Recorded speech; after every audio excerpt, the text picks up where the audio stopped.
All right, guys, what is up? We're over here at the LTD Clinton location. We got Mr. Ryan Newski, aka Uski, Ryan Collins here in the building. The Big G, Ryan Collins. I was wondering if you were going to ask me to introduce myself. You didn't leave any names on No, the I table for me, so I'm like, I don't even know what I would call myself now. Sorry, buddy. All right, talk to us about when you started here. How long ago was that? What were you doing then? Yeah. I started in January of 2022, so 2.5 years ago, give or take. And I was doing contracting work like 30-ish hours a week, and then like making ends meet by selling stuff online and Ubering and Door Dashing and Lyft driving and all that fun stuff. How did we meet? We met at the car dealership, actually. I didn't even know you existed, and then I just heard some new guy wrecked a car. I was like, really? He must be like feel so bad. So I just thought it was funny, and then yeah, ended up being you. That's how you first heard of me? Yeah, yeah. All right. Do you remember the car it was? Yeah, it's a red Genesis Coupe. Do you remember what happened with that car? Somebody like hit you from the back, right? I don't really remember. What happened after it got fixed? Do you remember? No, I don't. I sold it. Really? Yeah, I sold the car to a nice guy, pastor. Nice. But it was Did pretty. he know that you wrecked it? No. I don't know if I was supposed to tell him, but it doesn't, it was fine. We'll cut that out. It should be fine. I'm just kidding. I don't think it matters. He said it's fine. I don't know. I don't know if we should. Oh, gosh, dude, I remember that. So I'll tell this story. I don't know if I told you the background. Did I ever tell you what actually happened? In the car? Yeah. Okay, so dude, the music was up too loud and it is a manual. And so then I'm just like, oh, let me take this car out for lunch because we're doing the training videos and stuff. And whenever you're doing the training videos, they told you to take the cars out so you can see how they drive and stuff. So I'm taking the car out and the music's just too loud. I freaking go and I go and just killed it right at the green light. Somebody, bam, just hits me from behind. And they were in a Jeep Wrangler. Now, here's the worst part. I didn't have my freaking license plate, the dealer plate. And so then I called one of my friends and then he comes, drops it off. I get it. I put it in the window. As soon as the police officer sees me, she's like, she didn't even know the license plate, what isn't there, but the girl that hit me is like telling on me because obviously she wants to do anything she can to get out of it. Yeah. And so then as soon as the police officer walks through, say, did you have your license plate? You just need to be on it. I'm like, don't lie to me now. And like, just like acting like it's my fault. I'm like, I just got rear-ended. What are we talking about? Like, what are we doing here? And then she just like reach your foot out and touch the property that you came from anyway. Yeah, I was literally right there on Washington Center. And yeah, it was like right down the street. But either way, I was like, wow, it was crazy. All right. Anyway, what was the reasoning for wanting to come into LTD? So you're doing construction with LTD. So you already had like a little bit of, sorry, give me one second. Can I call you later? You already had a little bit of background about, what we were doing and stuff, but what made you like, okay, I want to, come in, stop doing construction and stuff like that? Yeah, I mean, I feel like everyone to a degree is capable of physical labor. I just felt like I was capable of doing more helpful things than that, and I was not around the right people to, I guess, create an environment where that was even possible, really. What were you trying to create? Do you remember? Or was it? I didn't. There wasn't anything, like I didn't have a specific goal. It sounds very cliche, but I felt like I had more to give as a human being, and that the labor I was doing, although it was providing value, was not the most I was capable of. What do you feel like's changed now? Do you feel like you have a difference in like what you're doing and like the contribution, stuff like that? Like, Yeah, that's kind of a loaded question. I feel like my entire life is different, actually. My health, my relationships, the business side of my life, it's all quite a bit different, almost a 180, like every area, I would say. And what do you attribute that to specifically? Because obviously it's not necessarily just LTD. So what would you attribute like overall? Like, I mean, if you want to say some things that LTD's helped provide, but like, what do you think it's been? The biggest thing for me is really just like putting yourself around the right people. And again, that is kind of a cliche, but I would notice like, and even now it's a practice. If I'm around people who don't necessarily have the same high level or even similar standards to what we do, I feel myself more willing not to do the things that I know I'm capable of. And so Yeah, I would almost say like getting yourself around people who expect more out of you, even though that might be kind of scary. It's what's going to draw out more from you, in my opinion. What's been the biggest lesson that you've learned so far working at LTD? Has there been like one where it's like, wow, that was a game changer or like a big shift? Yeah, the biggest thing, it's like I don't really, I'm only 28, so people don't just rush to me asking for advice all the time, but it is the one thing whenever someone does ask me for that, what I end up saying, and that is that you'll never have the answers to like feel like you can do everything perfectly like you may want to. So any like ideas you have, anything you want to start, anything you want to figure out, you're always going to have that like I'm not really sure feeling every single time, even when you've been doing it. And that is what stops almost everybody from even taking that first jump, in my opinion, is like having just that, even if it's false confidence, that like tiny bit of belief in themselves that it's possible. What made you take the first jump? Again, just goes back to people around me, like putting myself around, sorry, people who expect more of me than even at times I expected of myself. Yeah, what was your initial on that though? Like, so like before you even got around the right people and stuff, what was the initial like, dude, I need to even get around those people to put me in that position? Like, what was the catalyst? It was like, okay, this has got to shift. Yeah, it was more internal, and then there's kind of a degree of like, whatever you are experiencing in life is a reflection of kind of what you're putting out there. So I had to take some responsibility in who I was surrounding myself with. But at the same time, there's a line of like, okay, now like I can't I've done as much as I can to help them get out of the phases they were in, and I've done as much as I can for me, and the things like I guess the trajectory wasn't where I wanted it to be. And so again, just shifting the people I was around, and yeah, just made all the difference. I was gonna ask you something. Let me think. Oh yeah, I remember. So I talked about something this morning. I really wanted to share it with you, but I didn't get a chance. Did anybody share it with you? Okay, good.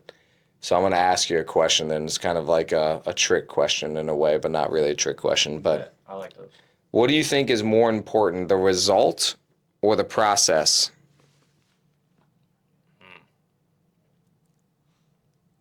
Wow. That is a trick question. Yeah, that is. It really is. The result's important. It's kind of like mostly why you set out to do it, and it's I guess that would be everyone's why. But at the same time, if you're not enjoying the process and then you get to the result and it's not even what you thought it was, if you didn't get the result, at least you enjoyed the process. So I would say it's 50-50, but you almost can't have one without the other. Yeah. Yeah, Ryan Pineda, I watched a reel from him yesterday, and he was actually on the golf course, and then basically this guy hit a freaking like massive long drive, and then just ended up in the sand. Perfect drive possible, but it ended up in the sand. So while he executed everything perfectly, the result was not exactly what he wanted. And that was what I shared with the team. A lot of times we're so focused on result, and like I can notice myself in that because a lot of times I'm like, oh, I want X result. I don't give a crap on how we get there. I don't care the process. I don't care this. It's just like I want to get there. But a lot of times it is a process, and sometimes we follow the process down to a freaking perfect T, and we still don't get the result because technically we don't control the result. I mean, you've done transaction coordination a lot of times. You could do everything perfectly, and then we still not close a deal. You know what I mean? And so that's what we have to focus on as a company and stuff. And so I have to remind myself of that because I think that the result's important, but it's uncontrollable. And so we have to ask ourselves is, okay, did we follow the process? And what could we have changed to get the result if we could have? If not, then we just need to congratulate ourselves for following the process perfectly and just be like, yeah, so. Yeah, my mentor actually talks a lot about, he phrases it as divine detours. So, like, you put your intention in the right place, and then you enjoy the pursuit of that potential as best you can, learn to love the things you don't love, those kind of things. And then when things go off course, it's like you literally have to just have faith that it's a divine detour and it's putting you in a situation that's even better than you thought you were headed towards, which is almost never possible or seemingly so when you're in it. But it's I guess, the trick to be a little bit more positive when it doesn't go right. Yeah, I agree with that. I would say the only time that, and this is the same thing I shared with the team this morning, the only time that I think we need to reevaluate and have enough humility is if we keep doing the same thing and then we're like, well, it's not like I'm doing everything perfectly. It's like, yeah, but like, okay, if you're doing it perfectly and we're still not getting the result, then maybe we're not doing as perfect as we thought. Yep. That's the only time that I think we need to just question it. But yeah, talk about your like, you've always kind of been an entrepreneur. You've always been doing things on the side. Talk about like what you've been up to now and like yeah, just freedom, I suppose. Like how you feel about that. Yeah, that's thank you for the question.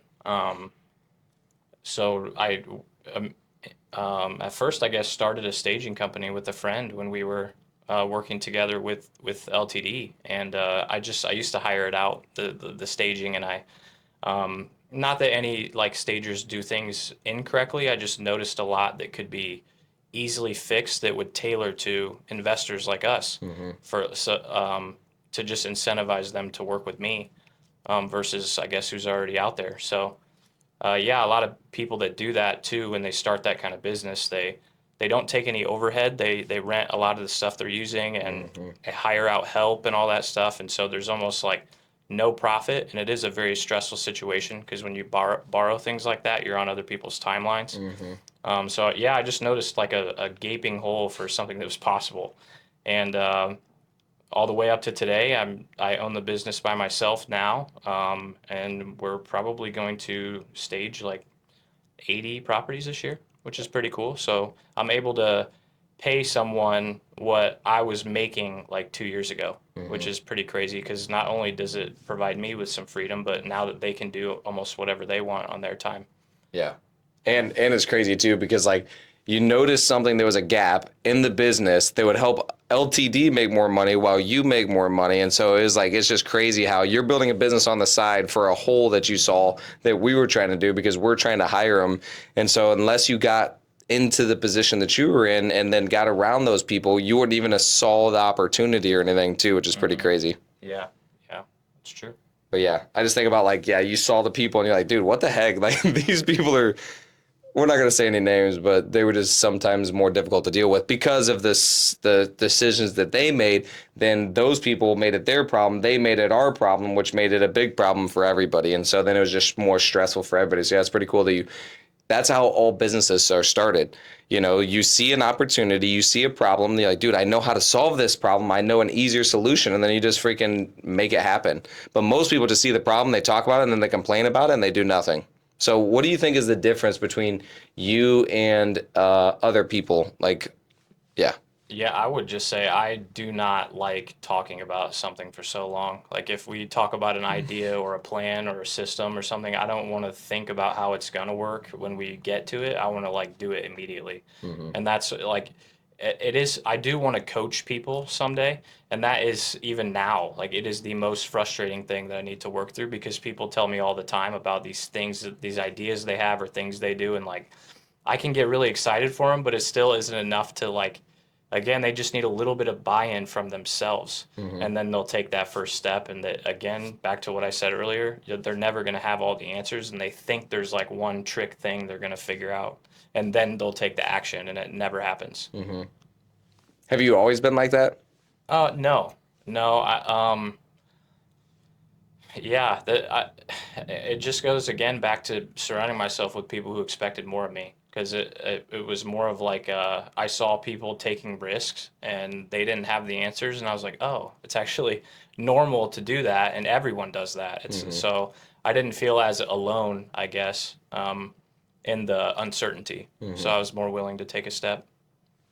Yeah, you know what I was thinking about is like I'm like thinking about all these other companies that we should start. So somebody told me like, you guys should start a title company. I'm like, gosh, we really should. And then like, you should own a property management company. I'm like, we really should, but holy crap, is it so much work? But it's like, yeah, we've talked about this a lot. If the other companies would do their job like all the way properly, and like there's other people that are better than others, but at the same time, like a lot of times you have to follow up with people for them to do their job. So if we just had the companies, it would almost be easier.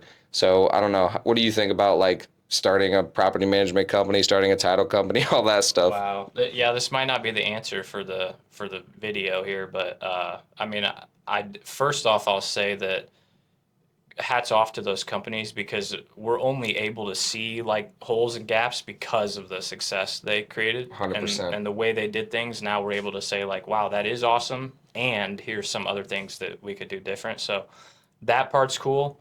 But those are two companies I don't even know if I would want to start. I know, that's what I thought. I'm like, dude, the amount of headaches and stuff that they got to go through and the amount of like complexity, frustration, stress. I'm like, I think we could do it. I don't know if I want to do it. Yeah, it's like they're already providing a solution for kind of what we do, and that would be like there'd be a ton of overhead, a ton of workload, a ton of like it wouldn't just be a okay, here we are, tomorrow everything's ready to go. It'd take a lot of time, and I don't even know like with the other opportunities we have, it just makes sense to say no to something like that because we're just pouring a bunch of time into something when we could pour it into a different bucket, help way more people, and be wealthier and like, have our time back too. So. Yeah.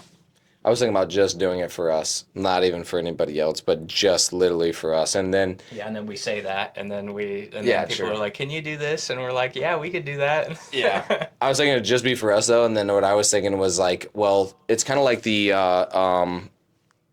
dealerships that own the warranty companies. That's what I was saying. It's like, oh, they own the warranty company, then they sell the warranty, so now they're making money on both sides. And we own the title company. You know what I mean? So that's why I was like, well, but that's a long time down the road.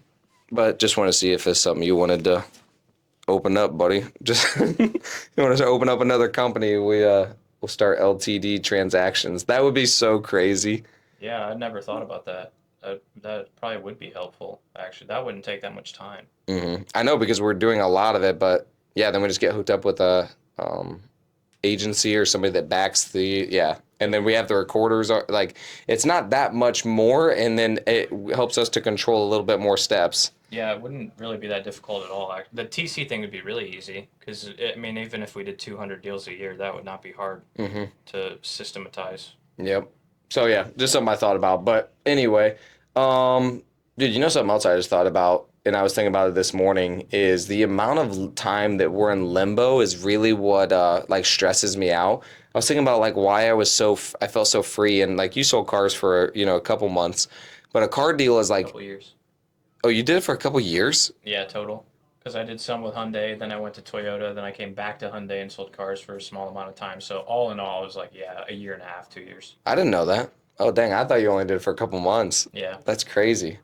Okay, so you sold cars for a couple years, and so the nice thing that I really liked about cars was it being done. Like it's done. When you're done with it, you might need to get a couple stips and stuff, but for the most part, you're freaking done with it that day. It's like a 3-4 hour transaction. This is like you're up in limbo for sometimes a year on a property, until the property's done because we got construction, we got to close on it, we got title. Like there's so much stuff.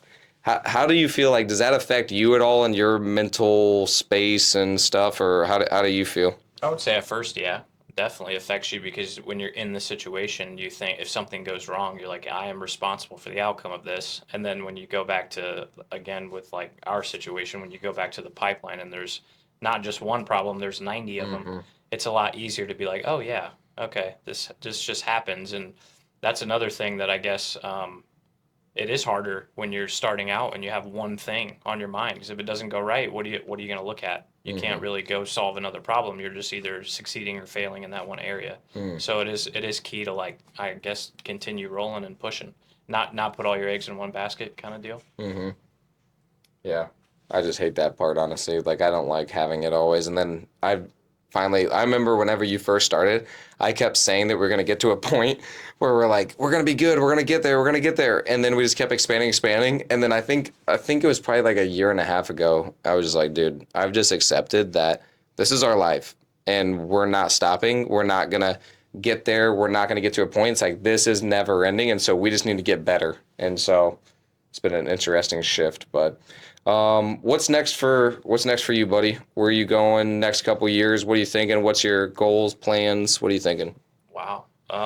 Yeah, I'm gonna jump. I'm not I like real estate, but I love business, so I'll end up getting some houses and creating some, I guess, passive flows or helping out my family in that sense. But That's kind of what is next for me, whether it is in real estate or in my own like personal life, is to take care of like the longer term stuff that people worry about, whether it's like money or health or whatever that is, investing in that for myself, and then also taking care of my family. That's big for me. Just not necessarily like, hey, here's a bunch of cash, but like giving them opportunities to, I guess, fall in love with life again, because that's what I did, and Yep. it's possible for them. But not everyone, I guess. I don't want to limit them by saying not everyone can do it for themselves, but they haven't chosen to. So I'm going to choose to do it for them. Yeah, I've thought a lot about that actually, of like just planning. Like sometimes they just need a leader, you know what I mean, to plan the family thing, to plan the get together, to plan the trip. They just need a leader to step up and say, hey guys, I'm going to do this. And then like they always say, if you build it, they will come. And like I've thought about that a lot. And like that's something that I want to keep leaning into as well, because my family does want to hang out, but I don't make it a point to. Like they want to do fun stuff, but nobody does it. And so like, yeah, if you just plan it, they're going to do it and they're going to love it. Yeah, and the big thing too is like I used to talk all the time. I mean, when I started being an entrepreneur 6-ish years ago, I would just, oh, this is what I'm gonna do, and this is how it's gonna be. And like, for 6 years, I had no like, not that I'm not gonna retire, and I couldn't retire tomorrow, but there does have to be an element in that situation of proof for them to actually follow you, because you could talk a big game. I'm really good at that, but once you have evidence, it's getting to the point now where like not just my family, but especially them, they respect what I say more now, and they don't even know like a number. They don't know how much I make or how well I'm doing. They can just tell that I'm taking care of myself and taking care of what I'm responsible for. And so they're asking me more like adult questions, more like deeper things, and yeah, just starting to, I guess, not respect me as a human, but respect what I say or advice that I even give them. So, which is pretty cool. Yeah, it's funny because I always think about like, is that because of the results that you're doing? Maybe. But sometimes I think it has to do with the certainty in which you speak.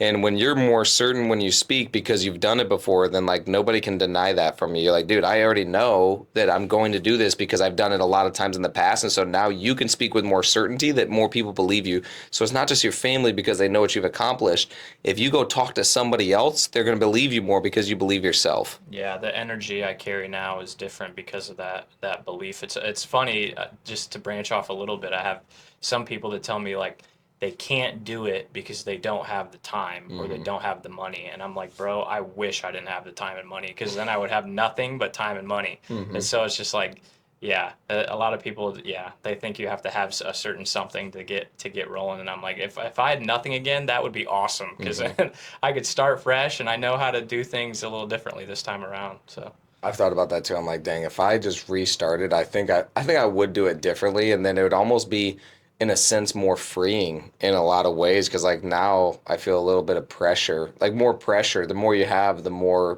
pressure it feels like, and so yeah, it's just scary. Instead of starting fresh, it's like, dude, when you start from bottom, it's a good place to start. yeah, But all right, buddy, appreciate you. Thanks for being at LTD, buddy. We got the Movados. Let's go, baby. this one was free. Actually, this was Dakota's. And I think that one was mine. Yeah, it is.